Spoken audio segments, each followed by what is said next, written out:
Good morning. তোমার জন্য bad morning. 9টা বেজে গেছে, তুমি কটার সময় ঘুম থেকে উঠেছো? 9টা কোথায় বাজে? 9:45 বাজে। সেটাই হচ্ছে কথা। তো জোর করে কোর্ট কাছারিগুলো বন্ধ রেখে পড়ার নাম করে পড়ছিস কি? পড়। ওরে কি, তো অনেকদিন পরে ফাইনালি আজ আমি কোর্টে যাচ্ছি। কারণ ভাই বাড়িতে থাকতে থাকতে আমি একটা কথা তোমাদের সাজেস্ট করবো, আগে মানুষ ভাবলো যে বাড়িতে থেকে বাড়ির লোকের সাথে সময় কাটানো সবচেয়ে বেশি ভালো, কিন্তু আমি এখন বলবো ভাই যাই করো বাড়িতে থেকো না। তুমি বাড়িতে থাকবে, তোমার কোনো কাজ থাকবে না, সারাক্ষণ বাড়িতে বসে থাকবে, সবচেয়ে আমি অন্যদিকে দেখাচ্ছি সবচেয়ে বেশি প্রবলেম ক্রিয়েট হবে। মা অনেকদিন ধরে বলছিল কোর্টে যা কোর্টে যা কোর্টে যা, ফাইনালি আজকে আমি কোর্টে যাচ্ছি। এখন আমার পরীক্ষার 1 মাস 1 সপ্তাহ বাকি নয়, কিন্তু এবার আমি কোর্টে যাচ্ছি। সারা রাত না ঘুমিয়ে, ভোরবেলা ঘুমিয়ে চোখের তলায় ডার্ক সার্কেল ফেলে আমি যাবো কোর্টে। তো রেডি হয়ে বেরোচ্ছি, তারপর তোমাদের সাথে দেখা হচ্ছে। আমি রেডি হয়ে গেছি, ব্যাগে সব মালপত্র নিয়ে নিয়েছি, ব্লেজার টেজার। তারপর আসার সময় যে স্কার্ফ দেবো, বিকজ সন্ধে হয়ে যাক আর দুপুর হয়ে যাক, ঠান্ডা তো লাগবেই। এখন দিচ্ছে না বিকজ এখন তাড়াতাড়ি বেরোচ্ছি, রোদ্রে ছোটো করতে গরম হয়ে যাব, মানে গরম লাগবে। আর এখানটায় মা জল দিচ্ছে, গরম। এই যে অনেক লেট হয়ে গেছে, টাটা। এই মেয়েটা আমাকে জোর করে করে পাঠালো। তো অনেক দিন পরে ভ্লগ দিচ্ছি, বাইরের ভ্লগ। আই হোপ যে তোমরা এনজয় করবে, আর এনজয় করার থেকে বড় কথা হচ্ছে তোমরা একটু সাপোর্ট দেখাবে, একটু সাপোর্ট করবে প্লিজ। তোমাদের সাপোর্ট এই মুহূর্তে আমার খুবই দরকার। Now I am physically, emotionally, সম্পূর্ণভাবে financially damage. Please support me. তো এখানটায় কোর্টে বসে চা খাচ্ছিলাম, আর এই যে আমার মুখবদনটা তোমরা দেখতেই পারো। যাই হোক, তারপরে এই যে বেরিয়ে গেছে। আর হোয়াট ওয়াজ দ্য ওয়েদার ভাই, বৃষ্টি পড়ছিল। আমি না এনেছি ছাতা, না এনেছি বা সোয়েটার, ব্লেজার পরে তো আর যেতে পারি না। তো এখানটায় অটোয় বসে একটুখানি নিচেকে দেখছিলাম, ঠিক আছে, খুবই সুন্দর লাগছিলো আমাকে।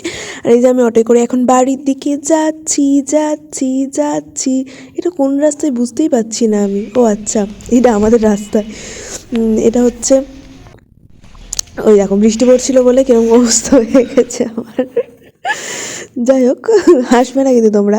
তো এখানটায় বাড়ি এসে এই যে মা খাবার দিয়ে দিয়েছে, কী সব মাছের তরকারি করেছিল, খেলাম দিলাম। পিন্টু এখানটায় পড়ে বাড়ি চলে এসছে। আর আজকের থেকে আমি ডিসাইড করেছি যে যেহেতু মা খুবই উদ্গ্রীব ওকে বাইরে পড়তে দেওয়ার জন্য আর্টস সাবজেক্ট গ্রুপগুলো, আর আমি আর্টসে মোটামুটি অ্যাভারেজ, মানে আর্টস নিয়ে পড়েছি 11-12-এ, তো আই নো দ্যাট, অ্যাটলিস্ট জানি। তো আমি বলেছি যে আমি পড়াবো। এতদিন ধরে বলতাম, মাঝখানে একটুখানি আমি ওকে পড়ানো বন্ধ করে দিয়েছিলাম, যেহেতু আমার পরীক্ষা আসছে, এখনও স্টার্ট হয়নি। বাট ও খুবই অসভ্যতামি করছে মায়ের সাথে। তো মা বলছে না, যতই হয়ে যাক, আমার যত টাকা চলে যাক, আমি ওকে বাইরে পড়তে দেবোই, ওর বাড়ি থাকতে হবে না। তো আমি বললাম না, আমি পড়াবো, বাট আমাকে মান্থলি মাইনেটা যেন টাইমলি দিয়ে দেওয়া হয়। তো আমি টাকার জন্য ওকে এখন আমি সুন্দর করে পড়াবো। মা বলেছে আমার মেয়েটার গায়ে শুধু হাত তুলবি না। আমার মার ওর গায়ে হাত তুলে আমার মা খুব কষ্ট পায়, তাই না ফিনা? পড়বি তো তুই আমার কাছে? মাসের মাইনেটা আয় ঠিক করে নি, মাকে ডেকে দুজন মিলে। কি প্রত্যেকদিনের গাড়ি ভাড়া? কে বলেছে এই কথাটা তোকে?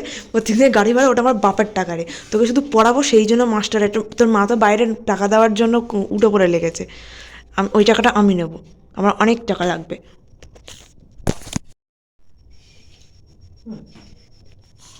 কি দুটো আলু পরোটা আছে, একটা এমনি পরোটা আছে। রাতের খাবার আছে কেন? আর তুই রাতে আর একটা ঘিয়ে খাবি পরে। ঘিয়ে ভাজা পরোটা? তো আমি এখানটা পিনুটাকে পড়াচ্ছিলাম, ঠিক আছে, এই ইতিহাস পড়াচ্ছিলাম। ইতিহাস পড়ানোর পর এখানে বাংলা পড়াচ্ছিলাম। যারা ক্লাস 8-এ পড়ো বা পড়তে, আমি তো বহু যুগ আগে ছাড়িয়ে মানে পেরিয়ে এসেছি, বাট সিলেবাসটা এখনও চেঞ্জ হয়নি। এই কবিতাটা আমিও পড়েছি, প্রথম কবিতা, রবীন্দ্রনাথ ঠাকুরের লেখা। অবশ্যই এই বয়সে যে জিনিসগুলো এখানে দেওয়া উচিত, যে যে গল্প দেওয়া উচিত যে জায়গায়, সেইভাবেই সিলেবাসটা বানানো হয়। বাট বোনকে আমি আজকে এই কবিতাটা পড়াতে গিয়ে বুঝলাম কবিতাটার কত অন্তর্নিহিত মানে রয়েছে। এই মানেটা জাস্ট একবার পড়ো, মানে লেখাটা পড়ো। যাহার লাগি চক্ষু বুঝে বহিয়ে দিলাম অশ্রু সাগর, তাহারে বাদ দিও দেখি বিশ্বভুবন মস্ত ডাগর। সত্যি, যার জন্য এক টাইমে মনে হতো যে তাকে ছাড়া বাঁচবো না, কেঁদে কেটে ভাসিয়ে দিয়েছি আমরা জীবনে, আমি তো ভাসিয়েছি, তাকে ছেড়েও আমরা এখন কত ভালোভাবে বেঁচে রয়েছি। ক্লাস 8-এ পড়া মেয়ে এখন থেকে যদি না বোঝায় জিনিসগুলো, জীবনে যে কত কষ্ট পাবে, সব ক্ষেত্রেই কষ্ট পাবে, তাই না? বাবা মা ছাড়া কেউ কখনো আপন হয় না। আমি তাই ওকে বোঝাচ্ছিলাম, যখনই জীবনে যে মানুষ আসবে, যে কথা বলবে, তার 50% পজিটিভ নিবি, 50% নেগেটিভ নিবি। কখনোই কাউকে পুরোপুরি অন্ধবিশ্বাস করবি না, কখনো না। আমি জানি না আমার টিচার আমাকে বুঝিয়েছিল কি না এই কথাগুলো, আমার ভুলে গেছে এই মুহূর্তে, কিন্তু যদি একবার কেউ ভালো করে এই জিনিসগুলো বোঝায়, জীবনে তার ঠকার সম্ভাবনাটা একটু হলেও কম হবে। আর এখানে কি বলেছে, এটা কিছু অপূর্ব নয়, ঘটনা সামান্য খুবই, শঙ্কা যেথায় করে না কেউ, সেখানেই হয় জাহাজ ডুবি। আমরা যে মানুষটাকে মনে করি যে এই মানুষটাই সবচেয়ে ভালো, এই মানুষটা জীবনে আমাকে কষ্ট দিতে পারে না, এই একটাই মানুষ অ্যাটলিস্ট, সেখানেও কিন্তু জাহাজ ডুবি হতে পারে। সেও কিন্তু আমাদের ধোকা দিতে পারে, সেও আমাদের কষ্ট দিতে পারে। যদি কবিতাটা কখনো তোমরা চাও, তোমরা গুগলে গিয়ে পড়তে পারো, বা কারো যদি ছোটো ভাই বোন থাকে তারা পড়তে পারো, বাট একবার হলেও পড়ো। হয়তো তোমরা সেই টাইমে বুঝেছিলে, আমি তো বুঝিনি, বাট আজকের আমার পড়ে জাস্ট মনটা খুব ভালো হয়ে গেল। আমি বোঝাতে পেরেছি তোর কবিতাটা?